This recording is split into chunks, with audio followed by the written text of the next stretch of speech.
नमस्कार भाई साहब। नमस्कार जी, आपका स्वागत है। ऐसा था, मैंने पिछली बार चुनाव लड़ा था। अच्छा। पिछली बार भी हम चुनाव हार गए थे। अच्छा। दोबारा भी हम विकास के कराने के मूड में खड़े हुए हैं। अच्छा। और विकास हम सबसे पहले हमारा क्वेश्चन रहेगा कि आपके गांव में पानी की कैसी समस्या है? जो आम पब्लिक को पलवल डिस्ट्रिक्ट में घूम रहे हैं, तकरीबन 90% गाँव में पानी की समस्या है। सरकार लगातार ग्रांट भेजती है और समस्या हल नहीं हो पाती, तो पानी की समस्या को बताइए। तो समस्या तो हमारे यहाँ 3 ट्यूबवेल लगे हुए हैं। अच्छा। 3 ट्यूबवेल लगने के बावजूद भी गाँव में पानी पूर्ण रूप से नहीं मिल पाता है। अच्छा। उधर मिलता है पानी तो इधर नहीं मिलता। आप सरपंच चुने जाते हो तो विकास जो हुआ है पिछला नहीं हुआ है उससे हम नहीं ले रहे, आपसे आगे की बात करेंगे कि मुद्दे की जो आप बनते हैं तो किस प्रकार विकास करवाएंगे, जो आपकी गांव की जनता है उसको किस प्रकार आश्वासन देना चाहोगे कि मैं क्या करूंगा, किन विकास कार्यों में पानी किस प्रकार लाऊंगा, कहां से लाऊंगा। लोग बाग कुछ दावा कर रहे हैं कि हम जमुना के कैडे से लाइन लाएंगे, किसी का 9 करोड़ सेंक्शन हो गया है, कोई कह रहा है हम सरकार से डिमांड रखेंगे कि हमारे जंगल में मीठा पानी है, पाइप लाइन दबाई जाए, गांव तक पानी मुहैया करवाया जाए। आपका क्या विकल्प रहेगा इस पे? देखो ऐसा है, ना तो जमुना की हमारे यहाँ जरूरत है, जमुना हमारे दूर बहुत बहती है, पर हमारे 3 ट्यूबवेल हैं। हमारा जो सिस्टम है ना, जो वर्क कर रहा है सिस्टम है, वो सही नहीं है।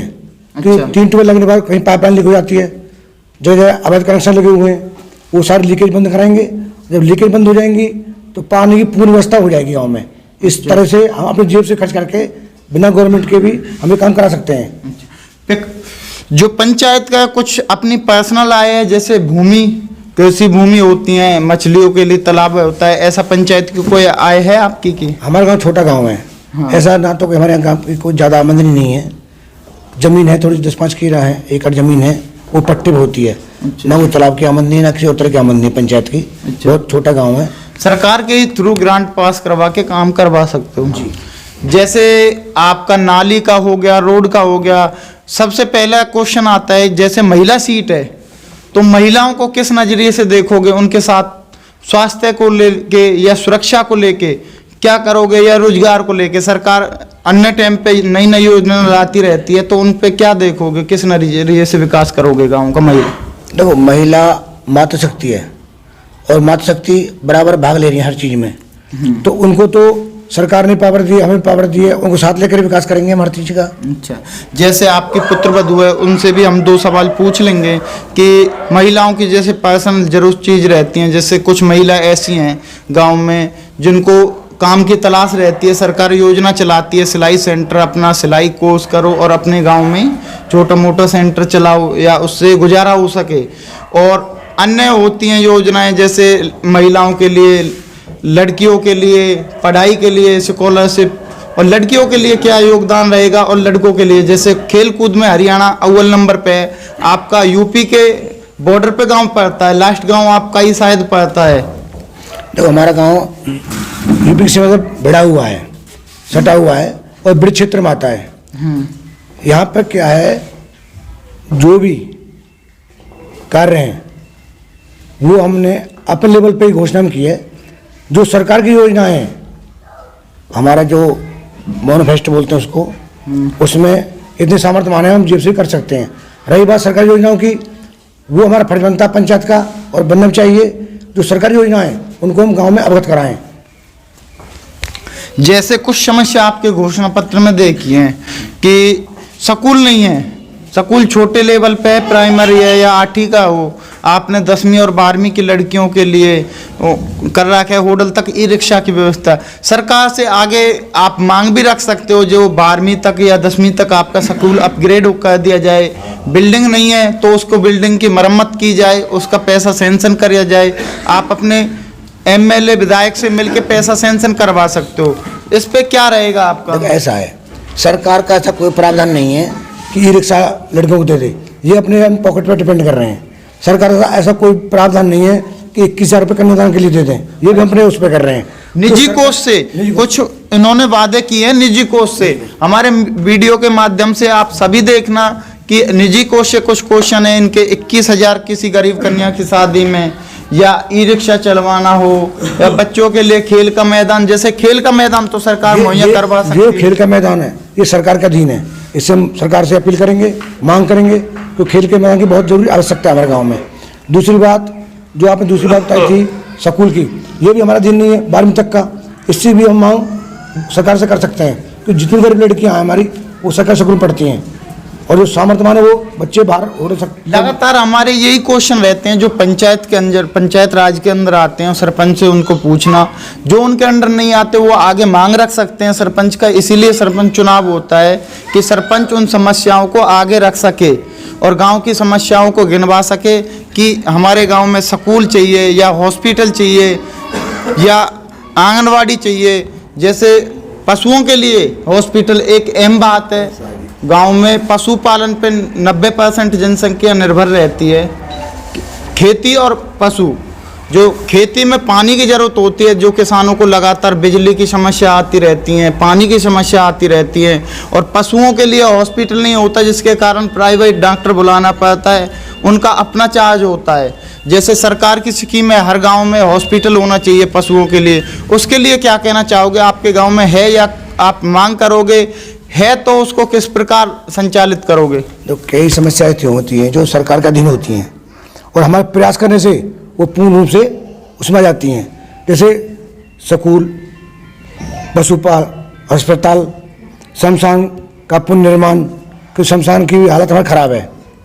शमशान जो है हम उसको बोलते हैं मोक्ष धाम बोलते हैं, हम मोक्ष धाम, ठीक है। तीसरी बात बच्चों के लिए खेल का मैदान। लगातार बच्चों की दुर्घटना हो जाती है आर्मी के लिए हरियाणा में या कोई खेल के लिए सड़क पे दौड़ते हैं, जिनके कारण दुर्घटना लगातार हर महीने हर 6 महीने में ये सुनने को मिलता है कि दुर्घटना कारण। हमारे खेल का मैदान बिल्कुल नहीं है। बच्चों ने कई बार कहा है, सरपंच बनते रहते हैं, चले जाते हैं, कहते हैं, लेकिन हमारा जो मेन उद्देश्य है केवल मात्र विकास। हम विकास पे ही काम करेंगे और विकास हमारे ये है कि सब भाइयों को, गांव बस्ती को प्यार रहेगा, उसके आधार पे लोगों को जोड़ेंगे, लोग समझाएंगे कि सबके जोड़ने से ही काम चलेगा। ये पिछली पंचायतों में काम हुआ नहीं हुआ, हम इस बात से कोई मतलब नहीं है, हमारे सब भैया बराबर हैं। लेकिन इस बात हम जो चुनाव लड़ रहे हैं ना, अपने उस पर लड़ रहे हैं कि हमें लोग हम प्यार देंगे, हम विश्वास दिलाते हैं उनको, पूरा काम कराएंगे। हमारे गाँव बारात घर नहीं है, खेल का मैदान नहीं है, लड़कियों के लिए 12वीं तक का स्कूल नहीं है। गाँव में गलियों में आप देख रहे हो, गाँव में घूमोगे तो पूरी गंदगी मची हुई है। जैसे लगातार गलियों की साफ सफाई नहीं हो पाती, जिसके कारण डेंगू, मलेरिया, अनेक प्रकार की बीमारी आती हैं। अब पंचायत में लगातार सुनने को मिल रहा है कि पंचायत में 2 सफाई कर्मी होते हैं जिन पे कवर नहीं हो पाते, तो आपका क्या विकल्प रहेगा? जैसे सरकार से मांग करोगे या अपने निजी कोष से आपने कुछ ने घोषणा कर रखी है, क्या सफाई के मामले में क्या रहेगा? ऐसा है, जो हमने इतनी घोषणा कर रखी है, जो सरकार कर्मचारी देती है वो तो है ही, उससे 2 एक्स्ट्रा कर्मचारी मिलेंगे तो सरकार से अपील करेंगे, नहीं देती है तो अपनी पॉकेट से उस काम को कराएंगे। जैसे काम जिस बात पर हम विश्वास कर रहा है गाँव हमारा, तो उस बात पर पूर्ण रूप से हम खड़े उतरेंगे। अच्छा, सुरक्षा के लिए सीसीटीवी कैमरे कुछ गांव में मांग कर रहा कि ये सरकार से मांग करेंगे या अपने निजी कोष से लगाएंगे, उसको क्या कहते हो? तो ये चीज़ें ऐसी होती हैं पत्रकार महोदय, ये सरकार से अपील हर कोई करता है, हर कोई मांग करता है, बस सीसीटीवी कैमरा होना चाहिए सबसे। अब छोटा सा गांव हमारा, ये भी बात ऐसी है, सरकार से अपील करेंगे, अगर सीसीटीवी का जरूरी है तो 2-4 कैमरा चौराहे पर लगाएंगे, जैसे सुरक्षा का कोई किसी तरह का वो ना रहे। लगातार हमारे क्वेश्चन सरपंचों से पूछते रहते हैं कि सफाई का मुद्दा हो या कोई कैमरे का, सुरक्षा का, और इन्होंने हमें बढ़िया तरह से कोऑपरेट करा, जिसमें बताया गया कि अदर जनता से जान लेते हैं कि जैसे वो क्या उम्मीद रखते हैं सरपंच बने तो। नमस्कार अंकल जी। नमस्कार। नमस्कार। तो आप जैसे इनके समर्थन में आए हो, आप इनका व्यवहार देख के ये सरपंच चुने जाते हो, तो आप किस नजरिए से देखोगे कि ये गांव का भला कर सकें? हमें पूर्ण विश्वास है जी इस भावी सरपंच पे, और ये पूर्ण विकास करेंगे, पूर्ण भरोसा है हमें। पूर्ण भरोसा है। तो कुछ लोगों से और जान लेते हैं। हमारे बीच में एक युवा भाई हैं जो 35 साल के हैं, कुछ छोटी एज के भी हैं। नमस्कार भाई साहब। नमस्कार भाई साहब। जैसे आप अभी युवा हो, युवाओं के लिए यंग इंडिया, डिजिटल इंडिया बनाया जा रहा है, तो क्या अपील करोगे? डिजिटल इंडिया बना रहे हैं, उससे हम सरपंच हमारा पूरा सहयोग करेंगे बनने के बाद। हम जैसे अभी बच्चों के लिए टैब बांटते हैं सरकार ने पढ़ने के लिए, वाईफाई की सुविधा या खेल मैदान की सुविधा होनी चाहिए। सरपंच से हमें पूरा भरोसा है। सरपंच सरकार से सहायता ना भी मिलेगी तब भी वो अपने द्वारा निजी कोष से खेल का मैदान भी करवा देंगे और बच्चों के लिए जो वाईफाई की सुविधा है वो भी करवा देंगे और स्कूलों में जैसे टैबलेट मिल रहे हैं वो सरकार से अपील करेंगे। हमारे यहाँ पे ना भी मिले हैं तो भी उनको बच्चों को दिलाएंगे जो योग्य बच्चे हैं। तो लगातार हम देखने को मिल रहा है कि अलग अलग वादे किए जा रहे हैं। जैसे ही जो हम इंटरव्यू ले रहे हैं वो सरपंच बने या जिन गाँव में नहीं पहुंच पा रहे हैं, लगातार हम उनसे मिलेंगे और उनको जगाने का काम करेंगे। आपने वादे करें, गांव का विकास करें, कोई भी मुद्दा हो जैसे